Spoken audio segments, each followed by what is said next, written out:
What's up, my friend? Welcome to the Finding Direction podcast. My name is Stu Massengill, and I'm here every single week to bring you a passionate guest or message dedicated to helping you find your purpose so that you can live a life full of passion, fulfillment, and happiness. From the bottom of my heart, thank you for hanging out with me, and let's dive in.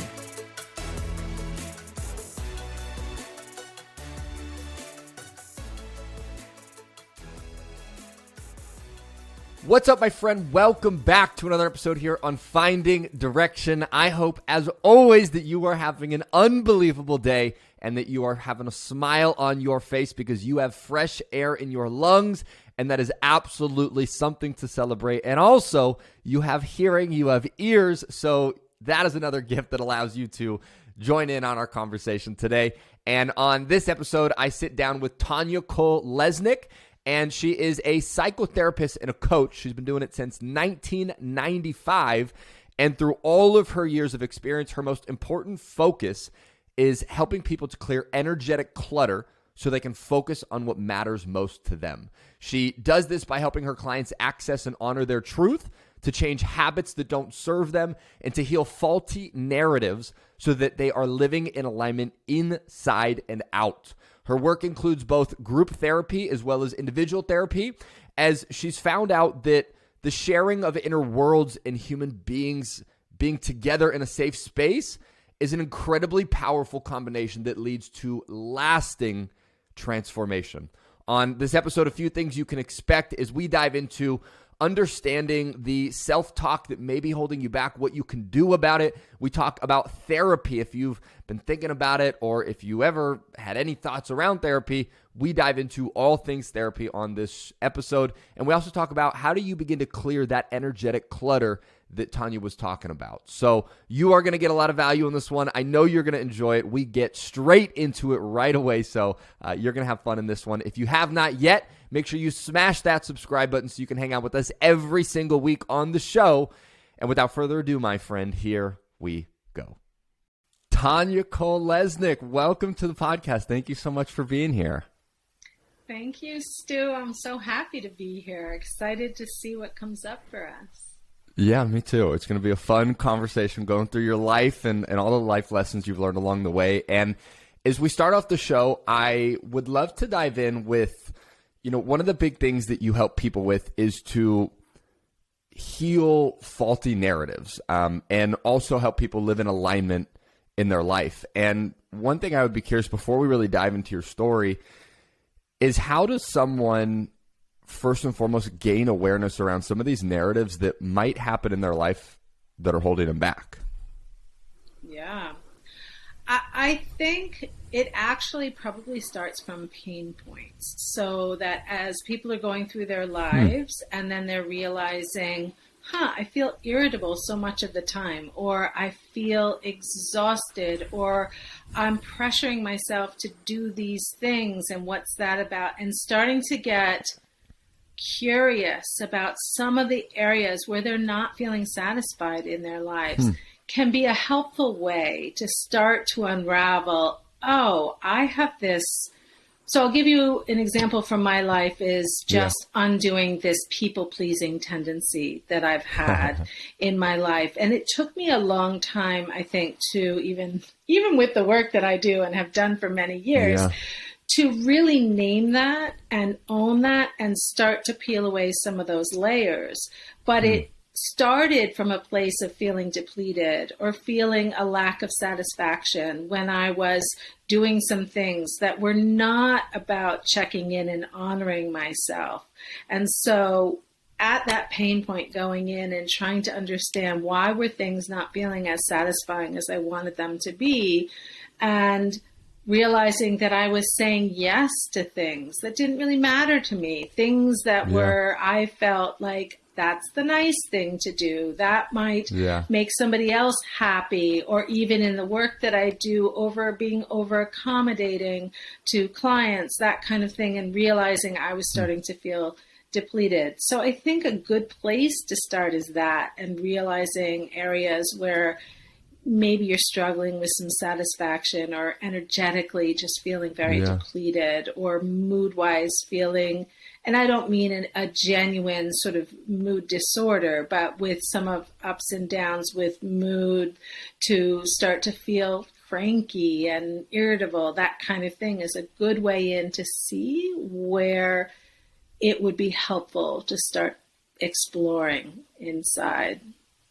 Interesting. So then maybe for our listeners, we kick this thing off as asking themselves, where is there pain possibly? Where is there friction? Where is there a shift in your energy in a negative way?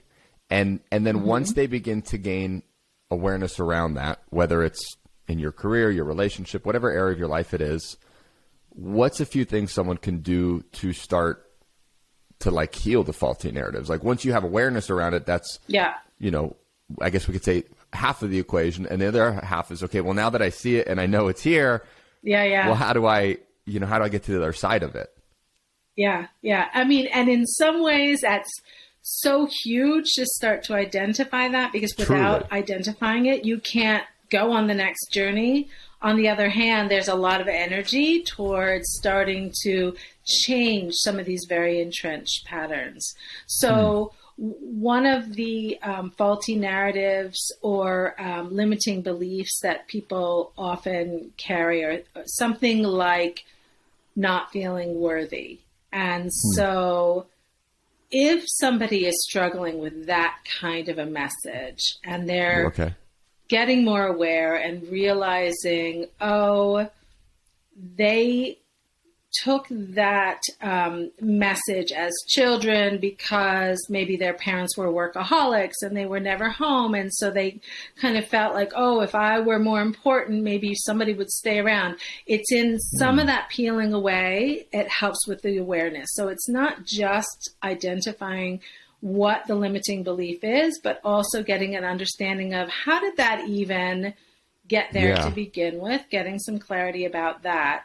So that's the beginning. And then what happens is we start to catch it after it's sort of played out a bit. So it's the kind of thing where you're living your life, you're starting to identify a new narrative that you have a better understanding about and starting to see where it's in the way for you, starting to gather that information. And usually somebody catches it after the fact. It's the like, I did that thing again. I was second guessing myself. I was forgetting about my own worth. I was not focused on this trust in myself that I've built, and starting to see where it's showing up.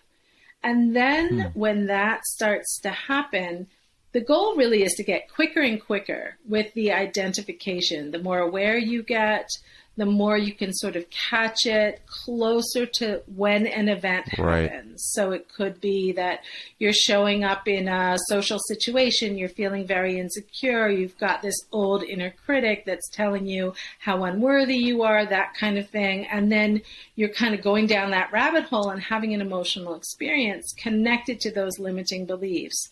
Then when you're starting to identify it, you might say, wait a minute, before the whole night's over, and say, I'm not believing that anymore. That's an old narrative. That's not what I believe to be true anymore. And start to catch it. And then if you can catch it during, better still. I mean, it's hard to do, but the more aware you are, the more you'll be able to do it. And each time you catch it a little bit earlier, then you're kind of strengthening that muscle. And probably for all of us, we all have tender spots that will somewhat be tender our whole lives. Like there are some places where there's just some tenderness around it. Doesn't mean that you're not going to catch it. It doesn't mean you can't work with it. But it does mean that you have to stay alert to that kind of tendency. And if you're not taking good care of yourself, for all of us, if we're not taking good care of ourselves, we're more likely to go into a dysregulated state when some of these old limiting beliefs are going to pop up more readily. So, so just go ahead. Yeah. So it's basically then once you have awareness around it, it's not that there's some sort of magical pill that you can take and all of a sudden once you have awareness, it goes away, but it's it's like anything worthwhile in life. It takes time, it takes effort, it takes energy.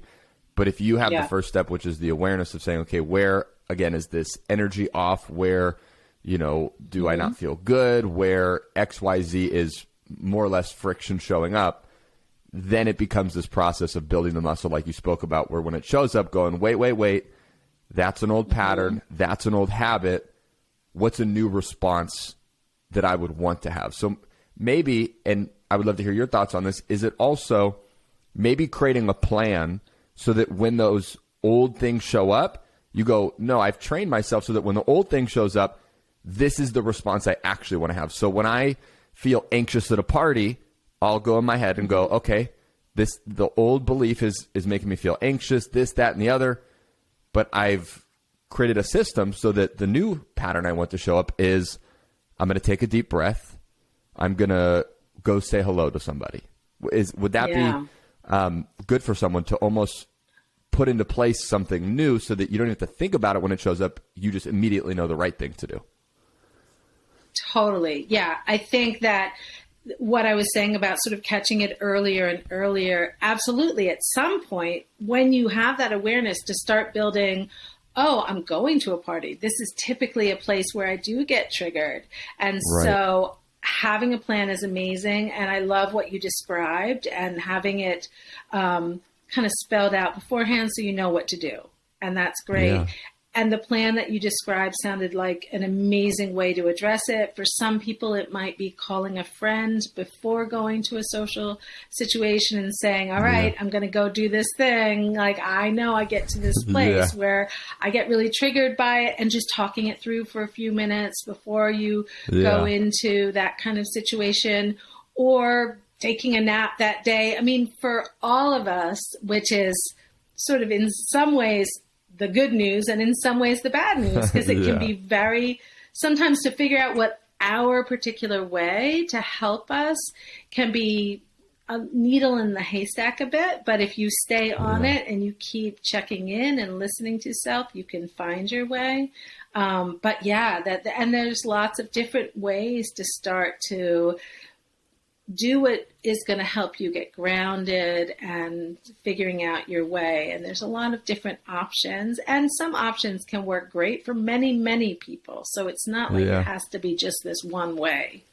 Yeah. So an interesting thing, and this kind of fits perfectly, where if we go into sort of your own story, if we go like back into, I guess, you opening one of the first chapters of finding direction in your own life, there was some friction in your life, right? And I'll let you fill in all the details of the story, but you were looking for something in your life, you didn't have it, there was friction. And so can you take us to the place of your life where you were sort of, for the first time in your life, really starting to find your direction? Yeah. I mean, this was such a huge pivotal time in my life. So when I was in my mid-20s,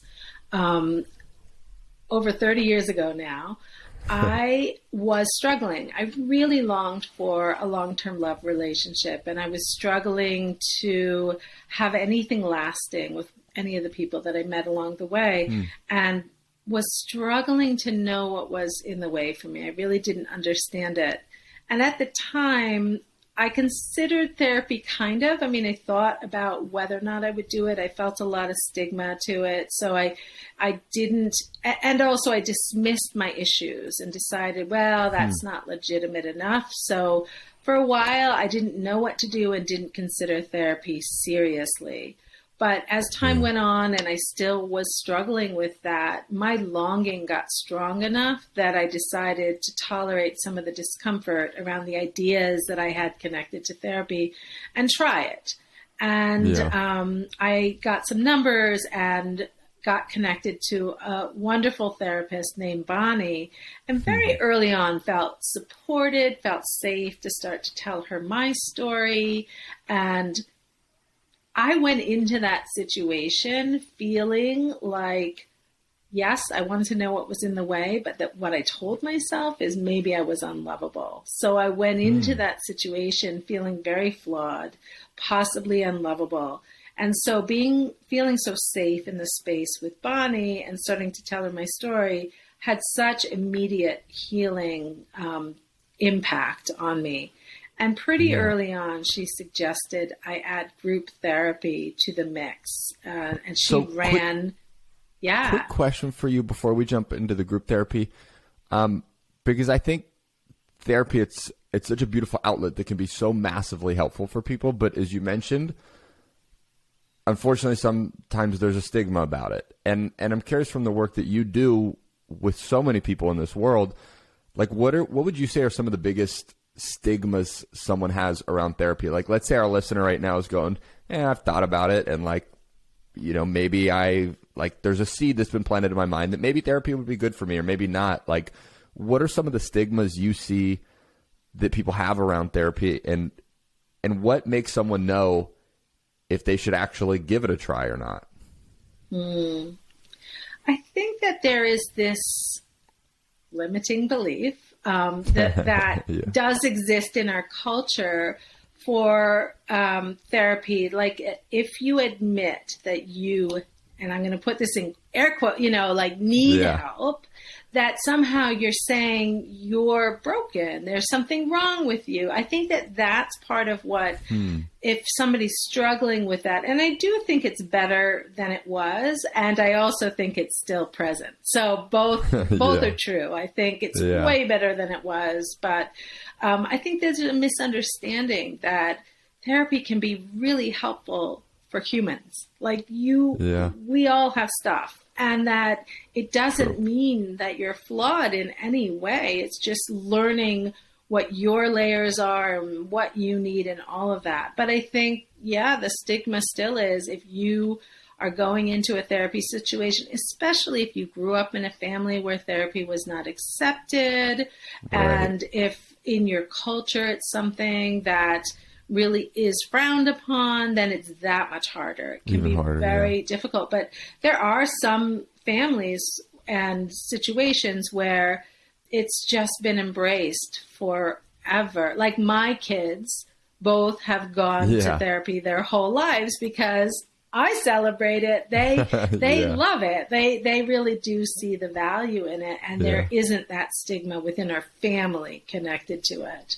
Right. So how would someone know if it's something that they should try? Like, if they've thought about it, like, when is the moment when you say, you know what, I'm gonna give it a shot. I'm gonna give it a try.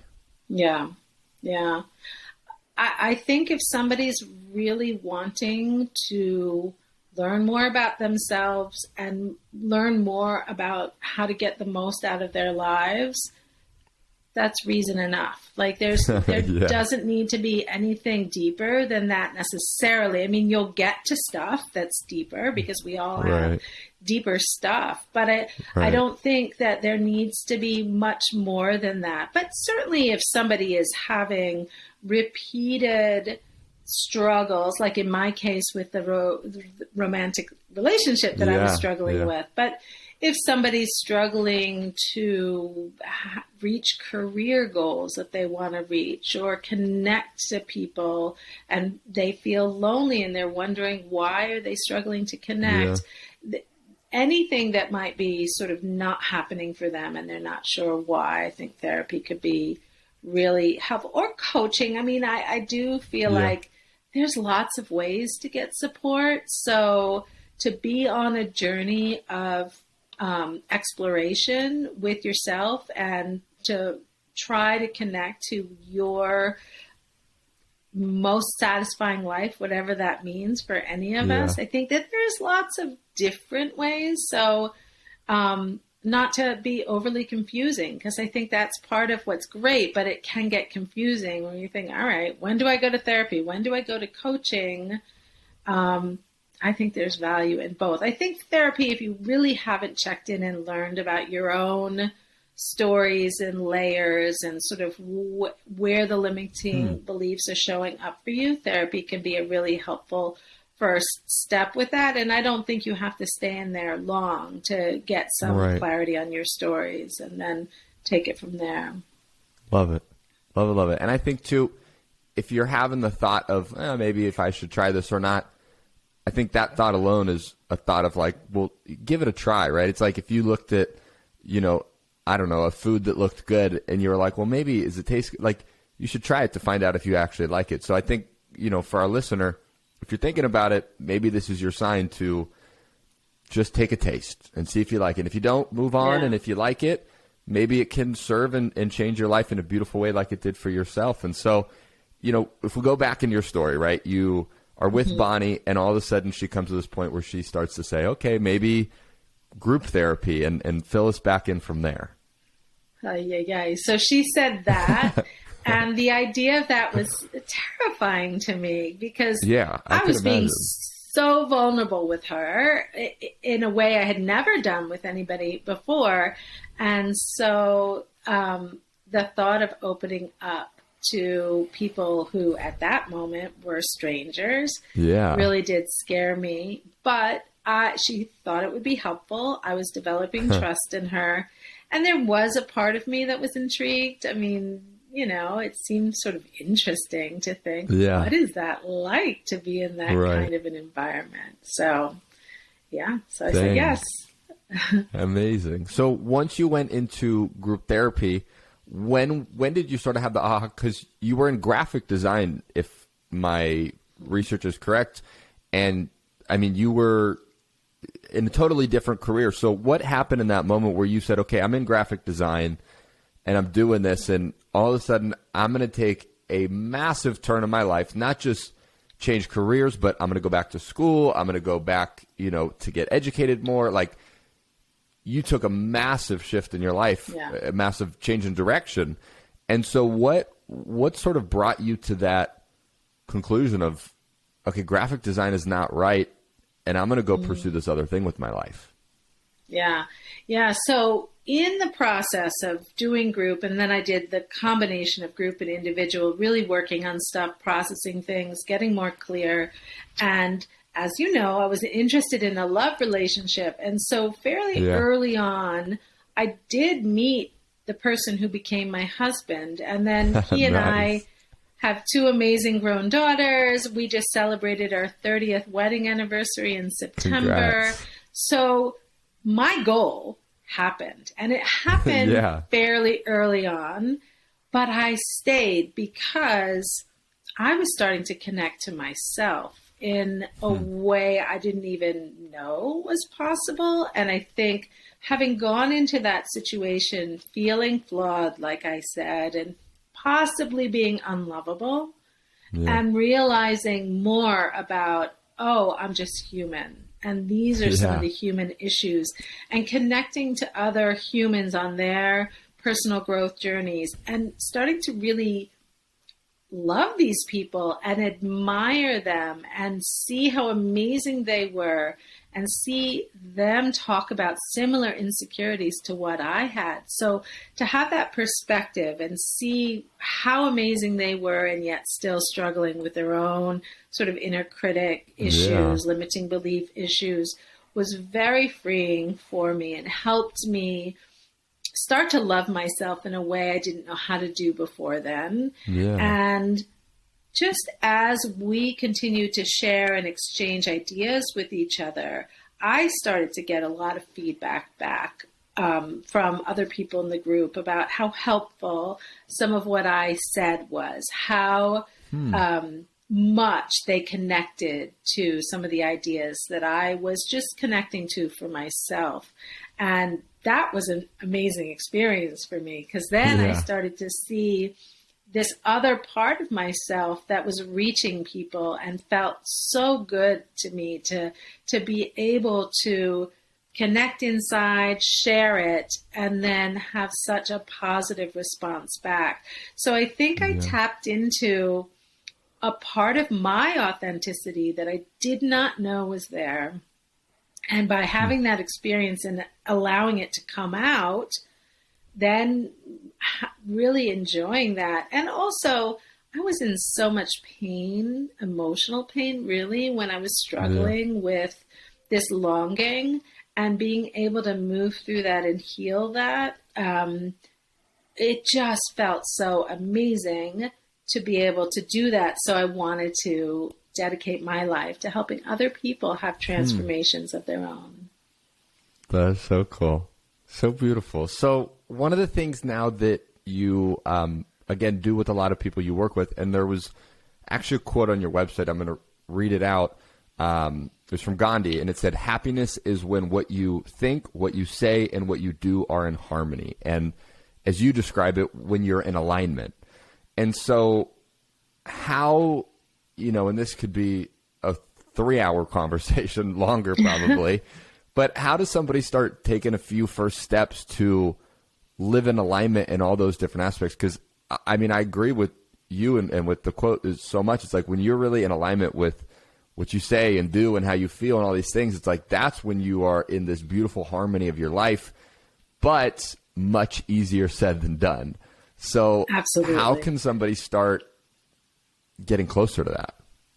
Yeah, I think it goes back to a little bit what I was saying earlier with when you're noticing the pain points, when you're noticing you're feeling irritable a lot of the time or depleted or that kind of thing, to really try to get an understanding of what that is. Because when somebody is really not enjoying their life as it's unfolding, it could be because they're thinking, oh, I just have to get to this one finish line. And when I get to this one finish line, then I'll be happy. But when they notice that's a repeated theme, like that they're continuing to be not feeling good in their present moments and just looking ahead, then it's, well, what do you want? And really helping people start to identify what it is they want, what feels like it's working, what's not. It's really kind of a treasure hunt in a way. I've been talking recently about this idea of energetic clutter, and I've been calling it that because very similar to actual clutter in spaces, the idea of what takes our energy, what demands our attention, what kind of takes up a lot of space, both in time, but also like inside our bodies, in our minds, in our hearts. And are those the things that are moving our needles forward towards growth, peace, enjoyment, satisfaction, joy, all those things, or not? Because it's not, the idea is not that we're going to figure it out and be happy 24/7. That's not the way it works. But if some of the tough parts of our journeys we know are there because we're growing and we're moving towards something that matters to us, then we're in alignment. That's an example of being in alignment. We've made a choice. Right. There's something we're going for. It's hard, but we know that it's worth it to us because we have a sense of this journey, and we can always switch gears, but like to be on that kind of a journey versus so one of the things that I've been talking about recently in my own current work stuff is realizing I was holding on to a limiting belief that the only way to get to my career dreams that I hold on to in my heart is to work really so hard that I can't rest until I reach that. Actually, the example that I just said, right? So that was like a limiting belief that I've had, that I realized that was interfering with me being able to feel grounded, to feel balanced, to experience a level of peace and joy, because I was not letting myself be present. I was in this scrambling state so much of the time. And so I've been really working on not going in that same way and not believing that limiting belief. So that's an example, and it's subtle sometimes because I'm still moving towards goals. I still have dreams, but I realized that the journey was out of alignment for me and that I really needed to find a more grounding, peaceful way to move forward for myself so that the journey was also enjoyable. And that's become a very, like, a daily practice for me. Yeah. So that was, in a sense, some of your energetic clutter that you had to clear out.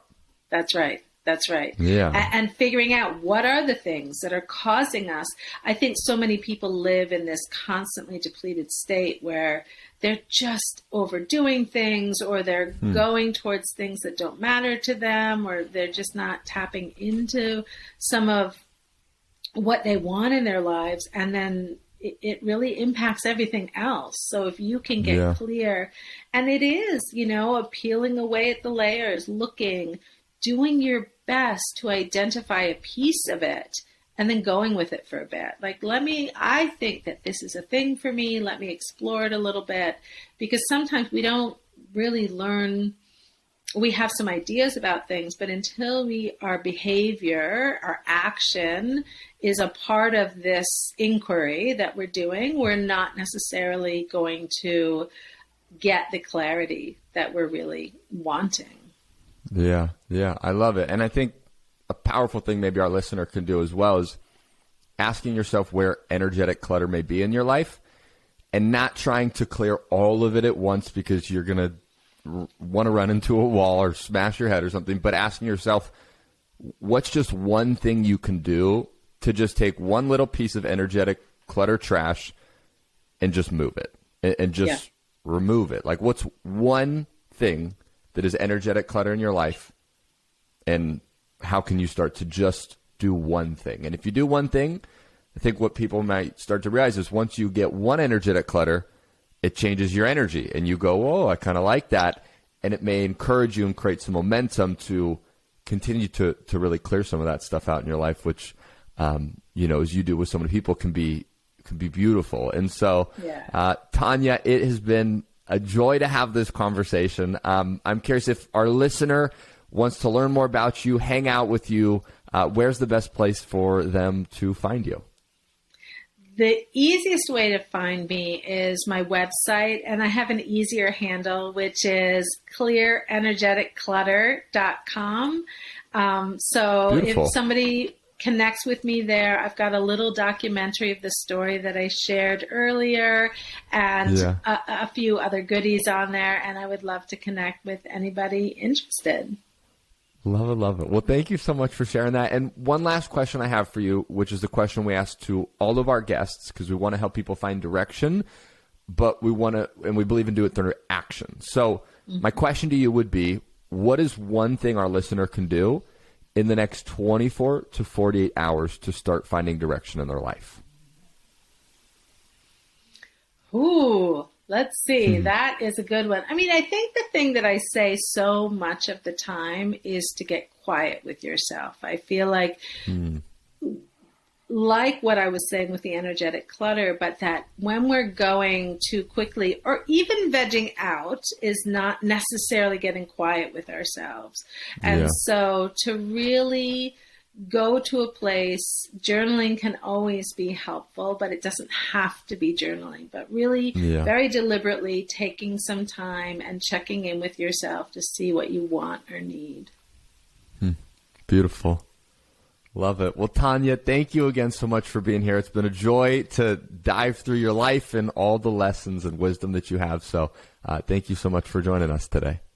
Thank you, Stu. It's been a joy for me as well. Congratulations, my friend, on crushing it through another episode here on Finding Direction. Make sure to give yourself a pat on the back, a round of applause, because you are one of the few who is not willing to settle for less than a life that lights up your soul, and that is absolutely something worth celebrating. I hope you enjoyed this conversation with Tanya. I hope you go out, you execute on some of the things we spoke about, and other than that, I just hope you have a wonderful and continue to have an incredible rest of your day. Thank you so much for hanging out with me on this episode, and I will talk to you on the podcast soon. Take care, my friend.